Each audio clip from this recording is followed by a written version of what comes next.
नमस्कार बच्चों, मैं राधा बाका आप सभी का आज की कक्षा में स्वागत करती हूँ। हम गृह विज्ञान विषय के 1 से 9 अध्यायों का अध्ययन कर चुके हैं।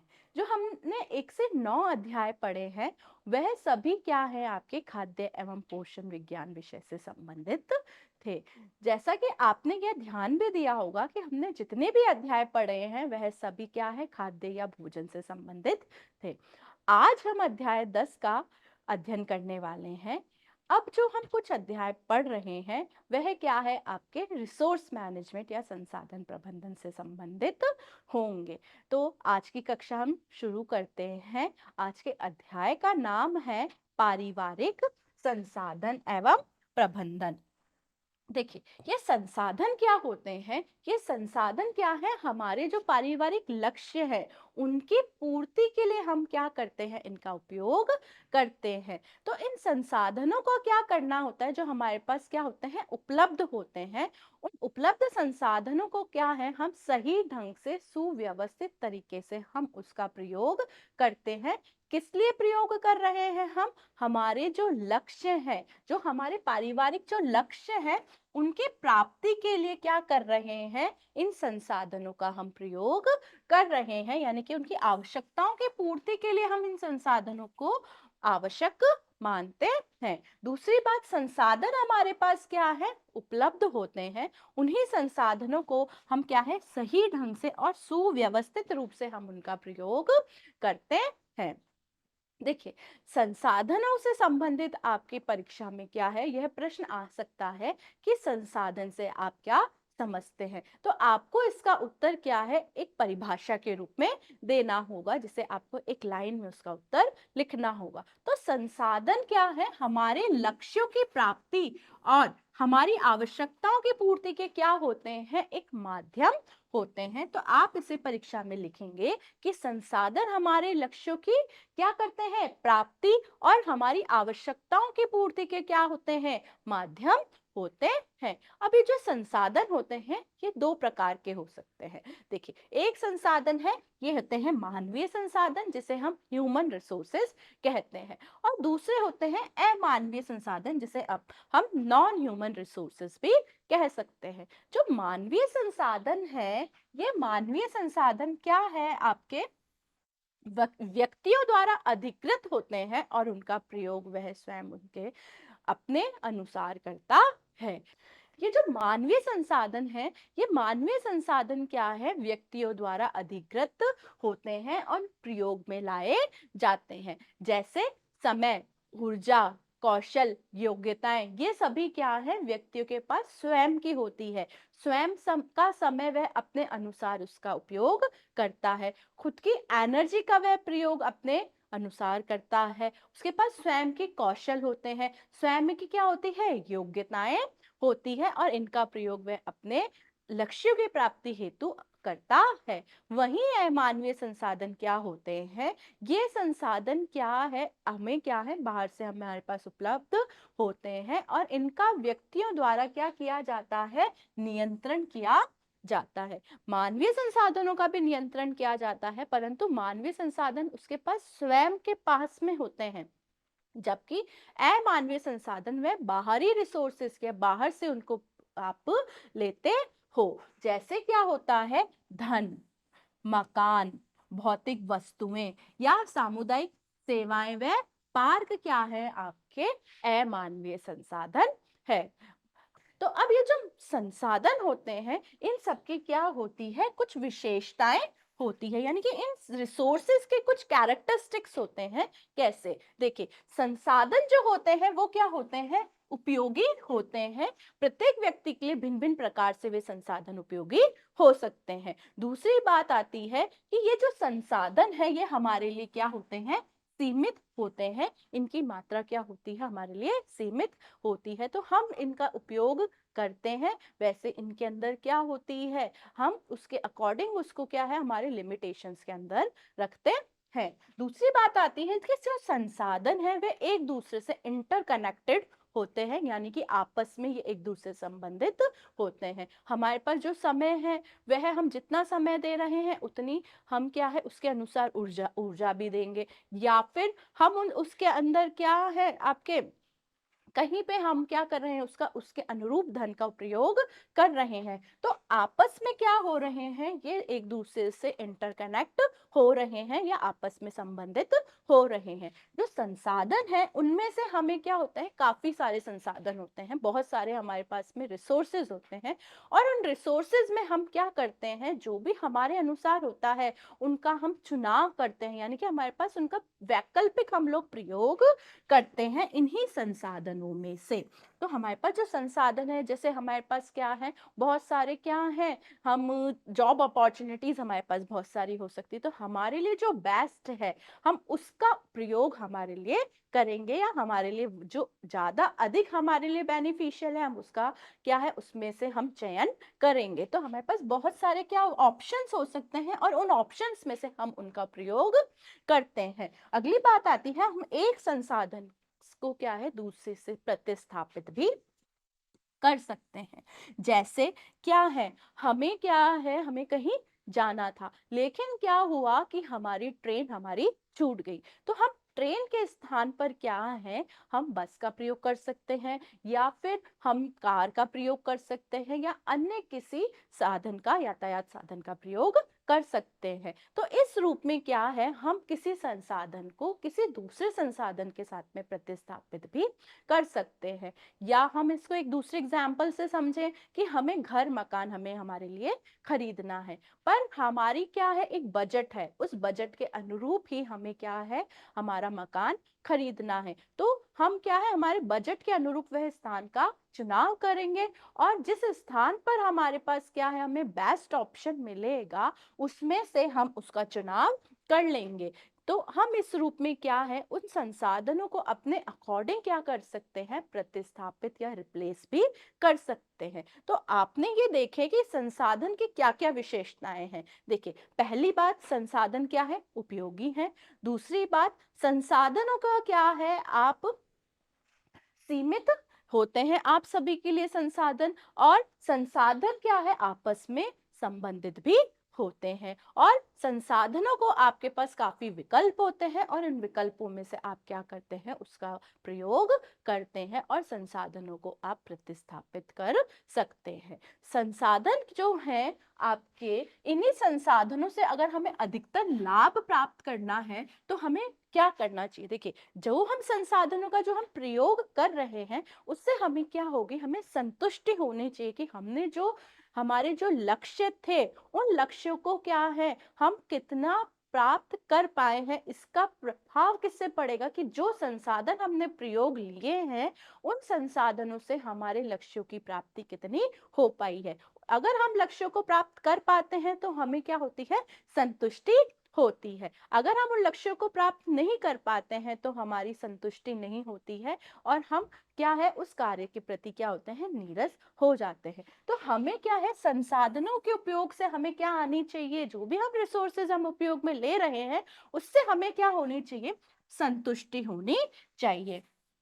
तो इनके प्रयोग करते समय है ये हमें सुनिश्चित कर लेना चाहिए कि जो भी हमारे पास रिसोर्सेज या संसाधन उपलब्ध हैं उनमें से हमें उन्हीं संसाधनों का बेस्ट प्रयोग करना है, हमारे लिए उपयोग लेना है, जिससे हमें क्या है हमारे जो उद्देश्य है वो प्राप्त हो सके। और उद्देश्यों को जब हम प्राप्त कर लेंगे तो हमें क्या होगी, संतुष्टि होगी। तो तभी हम क्या है उनका अधिकतम लाभ ले पाएंगे, कि जो भी हमने रिसोर्सेज यूज कर रहे हैं तभी हम उनका अधिकतम हमारे लिए लाभ ले पाएंगे।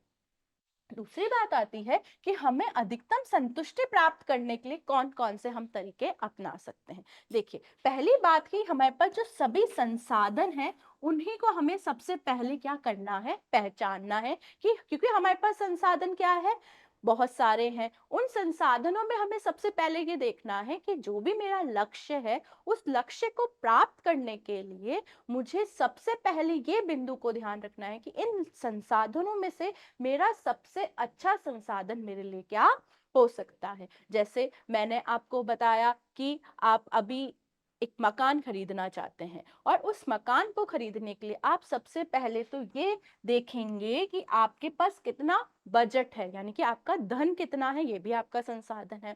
दूसरी बात आप ये देखेंगे कि आपको कहाँ पर आपके लिए वह मकान उपयुक्त आपके लिए हो सकता है, कि किस स्थान पर आपको मकान लेना है। फिर आप ये देखेंगे कि आपका परिवार कितना बड़ा है या छोटा है, उसके अनुरूप ही आप उस स्थान का चयन करेंगे कि आपको बड़ा मकान लेना है या छोटा मकान लेना है। तो आपके ये जो संसाधन आपके पास उपयोगी हैं, इन संसाधनों के उपयोग से फिर क्या करें, आप उनमें से पहचानें कि कौन सा संसाधन आपके लिए उपयोगी है और कौन से संसाधन आपके लिए उपयोगी नहीं है। क्योंकि अगर आप जैसे आपका बजट है, आपके लोअर इनकम का बजट है और आप जाकर देखें बहुत हायर इनकम ग्रुप के आपने मकान देखे, तो उसमें क्या है, अब आपकी एनर्जी भी वेस्ट हो रही है, आपका समय भी खराब हो रहा है ना। और फिर आपने क्या है, आपको ये है कि अब मेरे इस बजट तक ही मुझे लेना था, तो पहले ही मुझे उनका चयन कर लेना है कि मेरे लिए जो संसाधन है वो कौन कौन से हैं जिनका मैं अधिकतम उपयोग कर सकता हूँ और मेरा जो लक्ष्य है वह मेरा पूरा हो सके।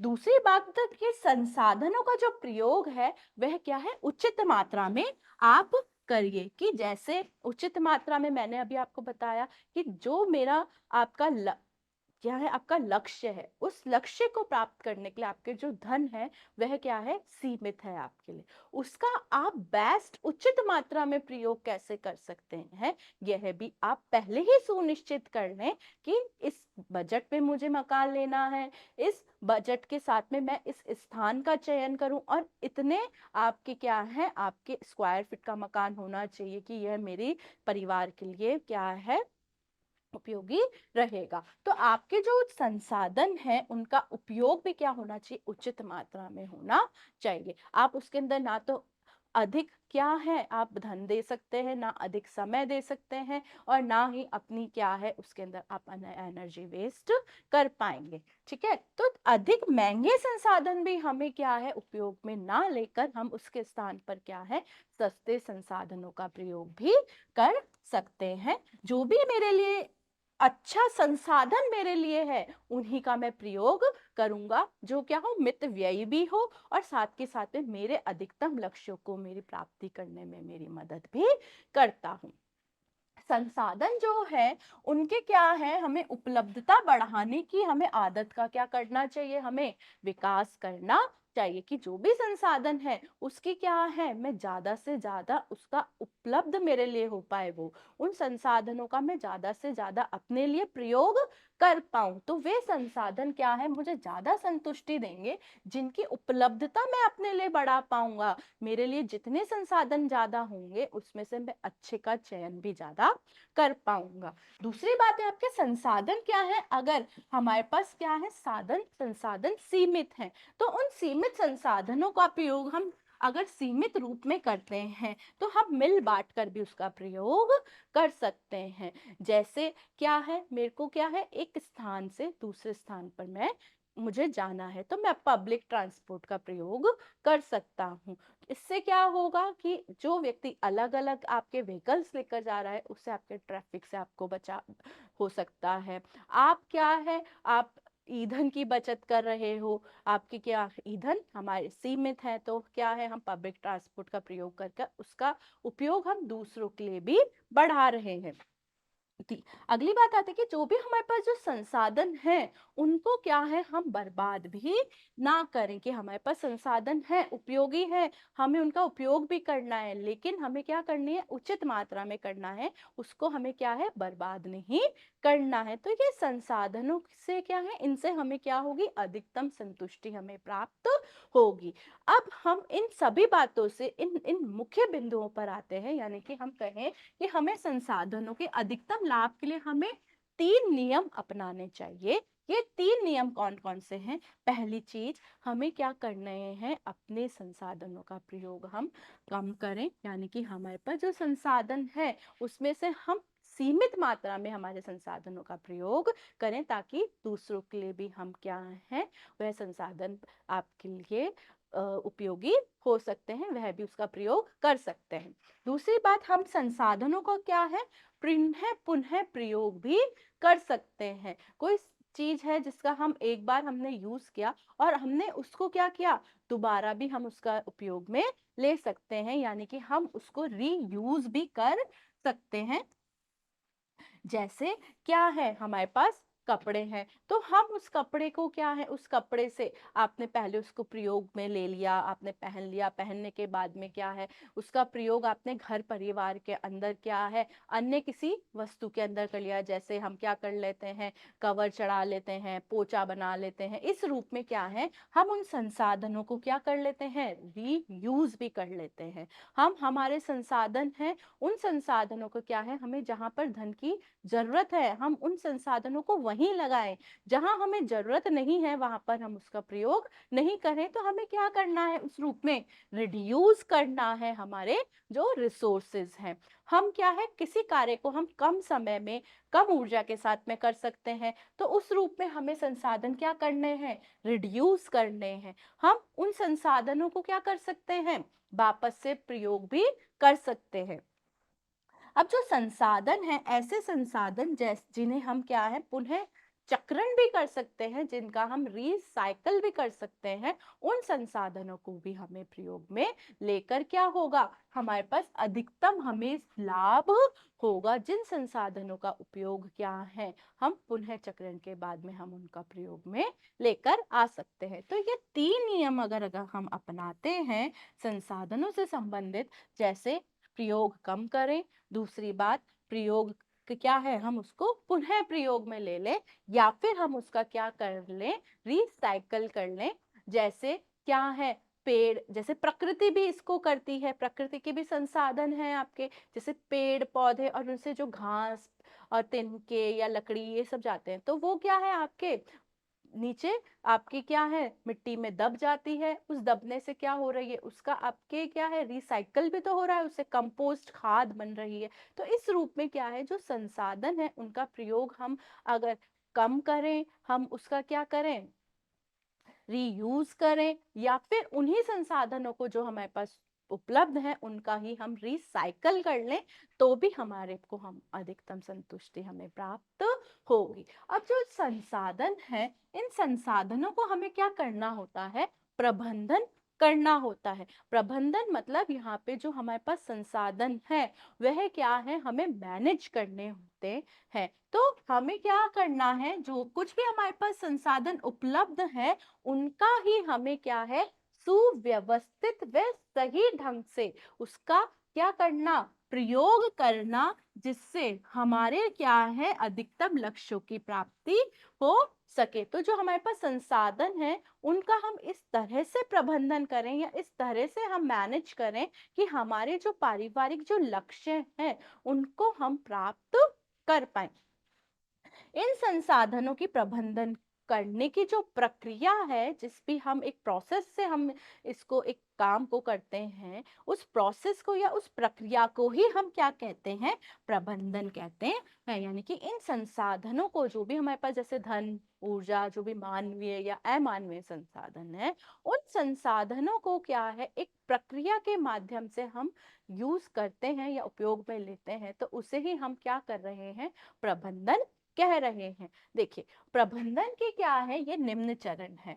तो हमारे को क्या सबसे पहले क्या करना है, हमें योजना बनानी है, हमें जो भी लक्ष्य है उससे संबंधित हमें क्या करनी है, योजना या प्लानिंग करनी है। दूसरी बात आ रही है कि हमारे पास जो संसाधन है उनको क्या करना है, हमें संगठित करना है और व्यवस्थित भी करना है। कि जो भी संसाधन है, पहले तो हमने उससे संबंधित क्या कर ली है, एक योजना तैयार कर ली है, उसके बाद में हमने उसको क्या है, संबंधित जो संसाधन है उनको संगठित कर लिया है और उन्हें व्यवस्थित कर लिया है, उन्हें हमने ऑर्गेनाइज कर लिया है। फिर जो भी संसाधन हमने अभी एकत्रित किए हैं और उन पे क्या कर लिया है, उनको व्यवस्थित कर लिया है, उसके बाद में हम देखेंगे कि हम कहाँ पर नियंत्रण कर सकते हैं, जिससे हम क्या है, अधिकतम संसाधनों का प्रयोग भी कर पाए और हमारे जो लक्ष्य है उसको भी प्राप्त कर पाए। ठीक है। इसके बाद में जब हम ये पूरा प्रोसेस कर लेते हैं, तो प्रबंधन प्रक्रिया का जो अंतिम चरण है वह है मूल्यांकन या इवैल्यूएशन कि हमने जो प्लानिंग की, हमने जो संसाधन एकत्रित किए या उनको हमने क्रियान्वित किया और उसके बाद में मैंने उनमें से क्या-क्या नियंत्रण किया, उसके बाद जो मैं लक्ष्य प्राप्त कितना मैं कर पाई हूँ या कर पाया हूँ, उसका अब मैं क्या कर रहा हूँ, मूल्यांकन कर रहा हूँ। तो प्रबंधन का जो प्रथम चरण है वह तो क्या है आपका, प्लानिंग करना या योजना करना है। और प्रबंधन का जो अंतिम चरण है वह क्या है आपका, मूल्यांकन करना है किसी भी आपके लक्ष्य को प्राप्त करने के लिए जो भी आपने उसके आपके स्टेप्स आपने फॉलो किए हैं उसके मुख्य मुख्य ये ही चरण या बिंदु होते हैं। पहले आपको योजना बनानी है, फिर आपको संगठन करना है, फिर आपको नियंत्रण करना है और अंतिम रूप में आप उसका मूल्यांकन करेंगे। देखिए, योजना बनाते समय हम किन किन प्रश्नों को हमें सोचना होता है। कोई भी कार्य कर रहे हैं तो हमें क्या किया जाना है, कि हमें क्या हमारा लक्ष्य है वह हमें सबसे पहले निर्धारित करना होता है। फिर हमें उस काम को कैसे करना है, जैसे मैंने आपको एक मकान बनाने के लिए एक आपको हमारा क्या है, मेरा लक्ष्य है कि मैं अपने परिवार के लिए एक मकान बनाऊं, तो मुझे क्या करना है, मुझे मकान बनाना है, यह मेरा पहले प्रश्न का उत्तर हो जाता है। दूसरा, मुझे कैसे करना है, अब मुझे यह भी सोचना होगा कि मैं इसको किस तरह से कार्य को करूंगा, कि मैं जाकर किसी ब्रोकर से मिलूंगा या मेरे को ये क्या है, इस अनुरूप मेरे को मकान चाहिए, इतने बजट का करना है, ये किस रूप में करना है, ये सब प्रश्न मेरे को पहले ही सोच लेने हैं प्लानिंग के दौरान। उस कार्य को कौन करेगा, कि जो मकान को देखने का काम है वो कौन करेगा, मेरे द्वारा किया जाएगा या मेरे परिवार के किसी सदस्य के द्वारा किया जाएगा। तो इससे संबंधित क्या है, जो भी आपके पहले से ही ये प्लानिंग हो जानी चाहिए कि यह कार्य मुझे करना है, तो मुझे पहले यह सोचना है क्या करना है, कैसे करना है, उस काम को कौन करेगा और मेरे पास क्या क्या संसाधन है जिनका मैं प्रयोग करूंगा। जैसे मकान के लिए मुझे क्या क्या संसाधन चाहिए, धन चाहिए, मुझे किस स्थान पर चाहिए, मुझे अपनी ऊर्जा भी देनी होगी, मुझे अपना समय भी देना होगा। तो यह क्या है, मेरे संसाधन है जिनका मुझे प्रयोग करना है। तो ये जो आदि जो प्रश्न है जिनका मैं सबसे पहले क्या है अपने दिमाग के अंदर सोचूंगा कि ये प्रश्न मेरे सबसे पहले होने चाहिए किसी भी कार्य को पूरा करने के लिए। तो आदि आदि प्रश्नों को आप पूरा करेंगे और सोचेंगे तो ये ही काम सबसे पहले हमारा होता है। तो प्रबंधन प्रक्रिया का जो पहला चरण है वह क्या है, आपके प्लानिंग करना, किसी भी काम की प्लानिंग करना। योजना आपके क्या है, हमें ऐसी बनानी है जो भी हम प्लानिंग कर रहे हैं वह क्या हो, आपके सरलतम हो। दूसरी हमें क्या है, उसके लिए एक सूची हम तैयार कर लें, जो कार्य मुझे पहले करने हैं मैं उनको क्या है पहले बिंदु पर रखूं और जो काम मुझे बाद में करने हैं उनको मैं दूसरे बिंदु पे या तीसरे चौथे बिंदु पर उसको रखूं। तो इस रूप में क्या है, मैं अपने कार्य को क्या कर लूं, एक क्रम दे दूं कि इस क्रम में मुझे ये कार्य करने हैं या कर लेने होंगे। अब जो ये क्रमबद्ध सूची बना रहे हो इसके अंदर क्या होना चाहिए, आपके लचीलापन होना चाहिए कि अगर यह कार्य इस अनुरूप नहीं हो पाया तो दूसरे कौन से अनुरूप के रूप में इसको काम कर सकता हूं। तो आपकी जो प्लानिंग है वह कैसी होनी चाहिए, लचीली होनी चाहिए, यानी कि आपकी जो योजना है वह क्या होनी चाहिए, आपकी फ्लेक्सिबल होनी चाहिए, ताकि आखिरी वक्त पर अगर जरूरत पड़े तो मैं उसके अंदर परिवर्तन भी कर पाऊं। तो देखा हमने कि जो योजना बना रहे हैं हमने उसके अंदर किन किन विषयों को हमने पहले सोचा। देखिए, सबसे पहले हमने कार्यकलापों की सूची बना ली है, कार्यकलापों को हमने क्या कर लिया है, हमने क्रमबद्ध कर लिया है और हमने देखा कि मेरी जो योजना है वह कैसी होनी चाहिए, लचीली भी होनी चाहिए। तो इस रूप में आपने ये योजना को देखा कि मेरे को इस कार्य के लिए ये योजना बनानी इस रूप में होगी। फिर दूसरा जो था हमारा प्रबंधन प्रक्रिया का जो दूसरा चरण था वह है व्यवस्था करना। अब मेरे पास जो संसाधन है मैंने सोच लिया कि ये मेरे संसाधन है, इनका मुझे प्रयोग करना है। आपको इस अनुरूप उसकी आपने सूची भी तैयार कर ली है, लेकिन जो संसाधन है अब आपको उन्हें व्यवस्थित भी करना होगा, उनकी व्यवस्था भी करनी होगी, कहाँ कहाँ से उन संसाधनों को आप इकट्ठा करेंगे। तो योजना बनाने के बाद में इन संसाधनों को एकत्रित करके योजना के अनुरूप ही उनको क्या करना है, क्रियान्वित भी किया जाना होगा और संसाधनों को एकजुट करके उत्तरदायित्वों का आवंटन भी करना होगा। जैसे मकान बनाने के लिए मैंने पारिवारिक लक्ष्य रखा था, तो उस मकान को बनाने के लिए मुझे क्या है, अपने परिवार के सदस्यों की, आपकी क्या है, उनकी भी तो भागीदारी होगी, वह क्या है, उनके अनुरूप भी आप स्थान का चयन करोगे। जैसे छोटे बच्चे हैं तो बच्चे के अनुरूप क्या देखोगे आप, उसके स्कूल कॉलेजेस पास में हो, या आपके क्या है हॉस्पिटल पास में हो, या आपकी जो भी सुविधाएं हैं वो आपको मिल सके। तो साथ में आप क्या करोगे, अपने परिवार के किसी सदस्य की उसके अंदर भागीदारी ले सकते हो, उनको यह काम आवंटित कर सकते हो कि इसके लिए क्या है, मुझे क्या है, ये इस स्थान पे, तो आप परिवार के सदस्य को कहोगे कि मुझे इस स्थान पर क्या है, कोई मकान दिखाओ या मुझे इसकी आवश्यकता है। तो आपने उसके लिए क्या क्या संसाधन एकत्रित करे, पहली आपने अपनी ऊर्जा दी, आपने अपना समय दिया, उसके लिए आपने प्लानिंग की। दूसरी, आपको क्या है, उस मकान को खरीदने के लिए आपको क्या चाहिए, धन की आवश्यकता है, तो आप धन भी इकट्ठा करोगे। तो आप उनकी क्या कर रहे हो, व्यवस्था कर रहे हो कि मेरा ये लक्ष्य है और इस लक्ष्य को मैं प्राप्त करना चाहता हूँ। तो उन उत्तरदायित्वों को आप इकट्ठा करके, आप क्या जो रिसोर्सेस इकट्ठा कर रहे हो उनको विभिन्न विभिन्न उत्तरदायित्वों को आप किसी और व्यक्ति पर भी बांट रहे हो। अब जो व्यवस्था हम कर रहे हैं, किन किन बातों से मेरी सुनिश्चित हो सकती है। पहली बात, मेरा जो कार्य है वह योजना अनुसार पूर्ण होना चाहिए।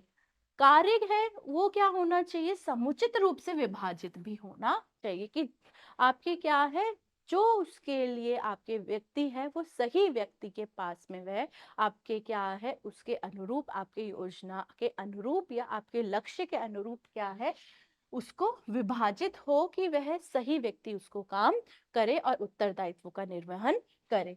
कार्य क्या हो, आपके समय पे भी क्या हो, पूरा हो, कि आपने ये टारगेट रखा है कि इतने समय में मुझे यह क्या है, मेरा लक्ष्य पूरा करना है। जो आपके लक्ष्य हैं वो दीर्घकालिक भी हो सकते हैं और कम समय के लिए भी हो सकते हैं, यानी कि लघु समय के लिए भी हो सकते हैं। आपके पास जो संसाधन है उनकी क्या हो, बचत भी हो, जैसे आपका समय भी बचे, आपकी ऊर्जा भी बचे, और इन्हीं संसाधनों को क्या है, आप खुद के लिए भी प्रयोग करें और दूसरों के लिए भी वह आपके लिए उपयोगी हो सकते हैं।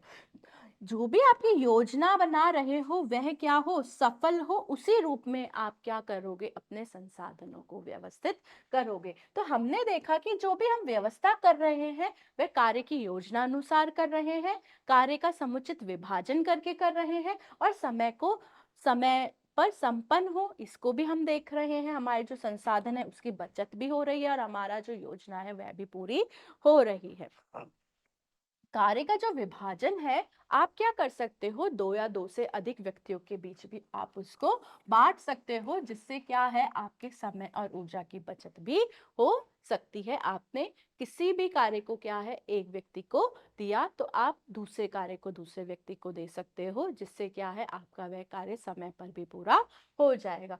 एक से अधिक व्यक्तियों से जब भी आप काम करवा रहे हो तो यह भी ध्यान रहे कि आपका कार्य अच्छी तरह से पूरा हो, दूसरा कि जिस भी व्यक्ति को आप दे रहे हो उस पर क्या है, अत्यधिक भार भी ना पड़े, जिससे क्या है, आपके संसाधनों की बर्बादी भी नहीं होगी। अब हमने देख लिया, हमने प्लानिंग कर ली, हमने उसकी व्यवस्था भी कर ली, मकान के लिए हमने, हमारे को धन या हमने स्थान का चयन कर लिया, इन रूप में हमने देख लिया। अब हम उसका क्या कर रहे हैं, नियंत्रण कर रहे हैं। हाँ, हमारे पास क्या है, हमने हमारे बजट के अनुरूप हमने किया, तो अब हमारा जो बजट है वह क्या है, थोड़ा सा ऊपर जा रहा है। तो अब मुझे ये इस बात पर कंट्रोल करना होगा या नियंत्रण करना होगा कि मुझे अपने बजट के अनुरूप ही मेरे लक्ष्य को प्राप्त करना है। तो योजना बना ली, योजना बनाने में के पास मैंने ये कार्य को व्यवस्था कर ली, और व्यवस्था करने के बाद में उसको मैंने क्रियान्वित भी कर लिया, लेकिन क्रियान्वित करने के बाद में उसको व्यवस्था अनुसार क्या है, मेरी गतिविधि का क्या हो, संचालन भी हो, जिससे क्या हो, उसके अंदर क्या है, आपके आवश्यकता पड़ने पर अगर मेरे को उसके अंदर कुछ चेंजेस करने भी पड़ रहे हैं तो मैं उसमें चेंज कर पाऊँ। इसलिए ही हमने कहा था कि आपकी जो योजना है वह कैसी होनी चाहिए, लचीली होनी चाहिए, कि अगर मुझे वहां जाके किसी रूप में किसी कहीं पर क्या है मुझे कहीं आपके कंट्रोल या नियंत्रण करना पड़ सकता है तो वह क्या है मैं कर पाऊँ। अब हमने उसका अंतिम रूप में क्या किया, उसका मूल्यांकन किया कि मैंने इस स्थान का चयन किया था और इतने बजट में मैंने मकान खरीद लिया, कि आपके इस स्थान पर मैंने मकान खरीदा, मकान मेरे परिवार की क्या है आवश्यकता अनुरूप भी है। अब मैं उस मकान में गया रहने के लिए तो देखा कि मेरा मकान क्या है, जितने मेरे परिवार के सदस्य हैं उसके अनुरूप है, तो मैंने उसका मूल्यांकन किया कि मैंने सही स्थान पर उस मकान का चयन किया है। अगर वही क्या है मैंने मकान क्या है छोटा ले लिया जो मेरी परिवार की आवश्यकताओं को पूरा नहीं कर पा रहा है, तो उस रूप में मैं देख रहा हूँ या मूल्यांकन कर पा रहा हूँ कि मैंने जो योजना बनाई थी, मैंने जो संसाधन एकत्रित किए थे और जहां मेरे को कंट्रोल करना था वह मैंने क्या है सही रूप में नहीं किया है, क्योंकि मेरे परिवार की वह आवश्यकता को पूरा नहीं कर पा रहा है। तो इस रूप में मूल्यांकन के बाद हम ये देख पाते हैं कि मैंने जो योजना बनाई वह योजना कितनी सफलतापूर्ण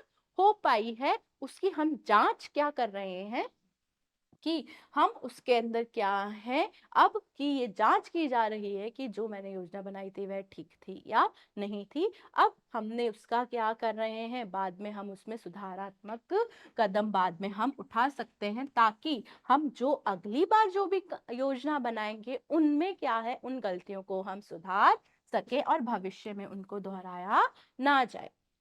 देखिए मूल्यांकन प्रबंधन प्रक्रिया का क्या है, आपके अंतिम चरण है। प्रश्न यह भी आता है कि प्रबंधन प्रक्रिया का प्रथम चरण कौन सा है, तो वह है योजना बनाना।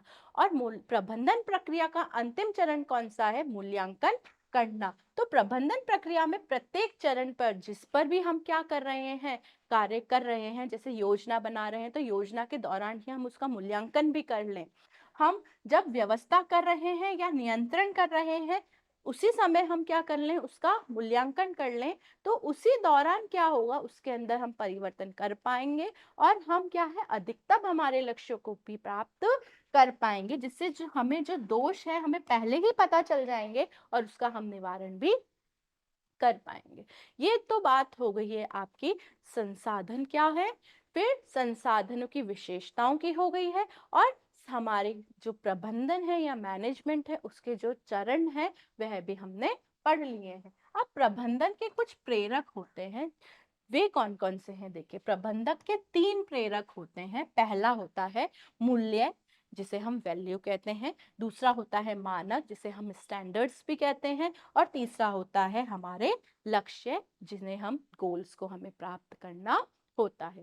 देखिए मूल्य क्या होते हैं, यह प्रत्येक के अपने अपने या व्यक्तिगत हो सकते हैं जो उनके नैतिक सिद्धांतों पर आपके उस पर टिके होते हैं। तो ऐसा विश्वास जो व्यक्ति के जीवन के किसी पहलू या किसी चीज के विषय के लिए होता है वही हमारे क्या होते हैं, मूल्य होते हैं। जैसे मेरा विश्वास है कि मुझे क्या है, मेरे जो भी मैं काम करूं वह ईमानदारी से करूं या समय पर करूं, या समय की पाबंदी है, या मैं दूसरों के प्रति क्या रहूं, दयालु रहूं, निष्कपट रहूं, या मेरी अच्छी आदतें हों, मेरा अच्छा स्वास्थ्य हो, मैं प्रसन्न चित्त रहूं। ये सभी चीजें क्या है मेरे स्वयं के नैतिक मूल्य।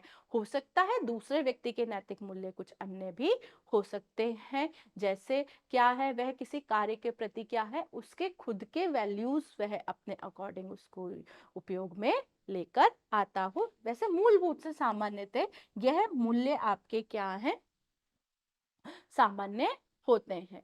इन मूल्यों के आधार पर ही क्या है हमारे मानक बनते हैं, यानी कि हमारे स्टैंडर्ड्स बनते हैं। तो ये जो मूल्य हैं ये क्या है, एक मापदंड है किसका, मानक का। कि ये जो मानक है ये गुणवत्ता को क्या कर रहे हैं, एक स्वीकृत उत्तर दे रहे हैं कि जो भी उसकी क्वालिटी है वह कितनी अच्छी हो पाएगी, यह इन मानकों पर निर्भर करती है। जो भी व्यक्ति कार्य कर रहा है उससे क्या है, वह प्रेरित होता है और उसी से क्या होता है, उसको वांछित संतुष्टि भी प्राप्त होती है। इन मानकों को क्या है, मूल्यों का प्रतिबिंब भी कहा जाता है। जैसे मैंने आपको ये मूल्य बताए कि ईमानदारी मेरा क्या है, मेरी मूल्य है, मेरे नैतिक मूल्य हैं। वहीं क्या है, मैं अच्छा स्वास्थ्य पाना चाहती हूँ, मेरा अच्छा स्वास्थ्य होना चाहिए, ये मेरा मूल्य है। तो अच्छे स्वास्थ्य के लिए मैं कुछ अपने लिए मानक तय करूंगी कि मुझे प्रतिदिन क्या है, संतुलित आहार लेना है, मुझे प्रतिदिन व्यायाम पे जाना है। तो यह क्या है, मेरे लिए मानक या स्टैंडर्ड्स होंगे कि ये मुझे पूरे करने हैं और वही मेरी गुणवत्ता को बताएंगे कि मेरी अच्छा हेल्थ बन रहा है या नहीं बन रहा है। तो इस रूप में जो मानक है ये क्या हो गए, मूल्य के प्रतिबिंब हो गए हैं। अब क्या है, लक्ष्य, कि जो भी मैं लक्ष्य प्राप्त करना चाहता हूं उसके लिए मैं क्या करूंगा, कार्य करूंगा। और उन कार्यों को किस रूप में करूंगा, आपके जो मूल्य हैं, जो मानक है, उस रूप में क्या है, आप उसके लिए कार्य करोगे और अपने लक्ष्य को प्राप्त करोगे या अपनी जरूरतों को पूरा करोगे। तो हमने देखा कि आपके ये जो वैल्यू है, आपके जो आपके स्टैंडर्ड्स हैं और आपके जो गोल्स हैं, ये क्या हो गए, आपके प्रबंधन के प्रेरक हो गए, क्योंकि आप उसी के अनुरूप आपके क्या है, प्रबंधन प्रक्रिया के जो चरण है उस पर काम करोगे। आप उसी के अनुरूप अपनी योजना बनाओगे, उसी के अनुरूप आप संसाधनों को क्या है, एकत्रित करोगे, जैसे आपके मूल्य होंगे उसी के अनुरूप आप उनको व्यवस्थित करोगे, उन्हीं स्टैंडर्ड्स को आप फॉलो करोगे। और क्या है, आपके जो लक्ष्य है वह भी उसी के अनुरूप होंगे। तो आपके ये प्रबंधन प्रक्रिया के क्या है, प्रेरक है, कि आपको ये मोटिवेट करते हैं कि ये आप इस तरह से मैनेज काम को करें। अब बात आती है कि मेरा डिसीजन या मेरा क्या है, निर्णय प्रक्रिया। निर्णय प्रक्रिया का मतलब होता है कि हमारे पास बहुत सारे विकल्प हो सकते हैं संसाधनों के। इन संसाधनों में से मैंने क्या है, किस बेस्ट संसाधन, क्या बेस्ट रिसोर्सेस का मैंने प्रयोग अपने लिए किया है, जिससे मेरे जो लक्ष्य है उस पे मैं अधिकतम प्राप्त कर पाऊं। तो कई विकल्पों के बीच में से एक सही कार्य प्रणाली का चुनाव ही क्या होता है, निर्णय होता है। मैंने जो डिसीजन लिया है वही मेरे क्या है, लक्ष्य को प्राप्त करने में मेरी मदद करेगा। देखिए, अब जो आपके निर्णय प्रक्रिया है वह इन चार बातों पर आपके मुख्य रूप से क्या है, आपके मुख्य इसके बिंदु होते हैं। पहला, आपकी क्या है, निर्णय आप कैसे लोगे। पहले तो आपको क्या है, उस समस्या को पहचानना होगा कि मेरी समस्या क्या है। समस्या आपकी क्या है, जैसे आपके लिए क्या है, मकान खरीदना है आपको, तो वह मकान आपके लिए क्या हो गई है, आपकी समस्या हो गई है कि उस मकान को आपको, यानी कि उसके लिए आपको काम करना है। सबसे पहले आपको ये देखना है कि मेरी समस्या या मैं किस कार्य के लिए मेरे को अपना काम करना है, तो वह मेरे समस्या को पहचानना हो गया। उस समस्या के संबंधित विषय से सारी जानकारी को मुझे एकत्रित करना है और अपनी कार्यविधि का संचालन करना है। तो वो रिसोर्सेज मैंने उसके लिए क्या कर लिए, सारी जानकारी ले ली कि ये मकान यहाँ लेना है, यहाँ के आस पड़ोस अच्छा है नहीं है, ये स्थान ठीक है या नहीं है, उससे संबंधित मैंने सारी जानकारी को एकत्रित कर लिया और उसी के अनुरूप मैंने फिर उसका कार्य का संचालन कर लिया। अब मेरे को बहुत सारे क्या हो सकते हैं, विकल्प मिल सकते हैं कि आप क्या है, इस बजट में इस स्थान पर ले लो, या इस बजट में आपको क्या है, ये सुविधाजनक रहेगा, आदि आदि आपके पास बहुत सारे विकल्प हो सकते हैं। तो उन विकल्पों का आपको क्या करना है, मूल्यांकन करना है और उसमें से ही आपको मूल्यांकन करने के बाद में सबसे अच्छा विकल्प का चुनाव करना है। तो ये आपके निर्णय प्रक्रिया के चरण है कि सबसे पहले आपका लक्ष्य क्या है, लक्ष्य आपकी समस्या है, यहाँ पर जो भी आपकी समस्या या लक्ष्य है उसको पहचानना है। दूसरी बात, उस लक्ष्य से संबंधित सारी जानकारियों को एकत्रित करना है और क्रियान्वयन करना है। उसमें से जो आपके पास विकल्प मौजूद है उन विकल्पों में से आपको चयन करना है और उसमें से आपको क्या है, जो भी सबसे अच्छा विकल्प आपको लगता है वही आप चुनेंगे। तो इस रूप में आज आपने जो प्रबंधन प्रक्रिया का जो आपने चैप्टर आज पढ़ा है, जो पारिवारिक क्या है, संसाधन प्रबंधन है उसमें आपने संसाधन देखे कि संसाधन आपके कौन कौन से होते हैं। उन संसाधनों को फिर आपने क्या किया है, एक चक्र प्रक्रिया के दौरान उनको रखा है, जो आपके जैसे योजना बनाई है, आपने फिर व्यवस्था करी है, फिर नियंत्रण करा, उनका मूल्यांकन करा है, फिर आपके इनको क्या है, आपके प्रबंधन के कुछ प्रेरक पढ़े हैं, जैसे 3 प्रेरक पढ़े हैं आपने, मूल्य पढ़ा है, मानक पढ़ा है और लक्ष्य पढ़े हैं। और फिर हमने इसमें से क्या है, आपके डिसीजन लिया है, आपके एक क्या है, एक निर्णय हमने किया है, उन निर्णयों के लिए हमने ये 4 बिंदु देखे हैं। तो आशा करती हूँ आज की कक्षा आपको बहुत अच्छे से समझ आई होगी और अब हम आपसे अगली कक्षा में मिलेंगे। धन्यवाद बच्चों, थैंक यू।